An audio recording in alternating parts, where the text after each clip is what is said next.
জিয়াম, হ্যাঁ ভাই, প্রাক্তনকে নিয়ে কিছু বলো। সে কি এই ভিডিওটা দেখবে? অবশ্যই দেখবে, সেই কথাগুলো শুনবে। অবশ্যই মনোযোগ দিয়ে শুনবে। এ শহর ঘিরেই রয়েছে প্রেম, আর প্রেমকে ঘিরেই যত পাপ। আমার গল্পের মেয়েটি ছিল মায়াবতী, আমার আকাশে নির্দিষ্ট একখণ্ড চাঁদ। বহুদিন ধরে আমারে চোখ জোড়া তাকে দেখে না, শুনেছি সেও নাকি আগের মতো আমায় আর মনে রাখে না। আহ আহ তার চোখের চাহনি, তাই হয়তো আজ অব্দি কোনো মেয়ের প্রতি ভালোবাসাটুকু জন্মায়নি।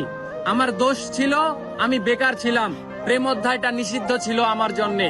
তবে এ শহরে প্রেম হারায়, প্রেমিকারাও হারায়।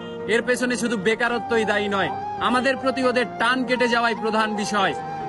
আমার সাথে প্রেম থাকাকালীন অবস্থায় আমি তার গায়ে স্পর্শ করিনি, তার সতীত্ব নষ্টের কারণ হতে চাইনি। তবে আমার প্রেমিকা বড্ড নীতিবান, সে তার বর্তমান প্রেমিকের সঙ্গে অশ্লীলতা করে।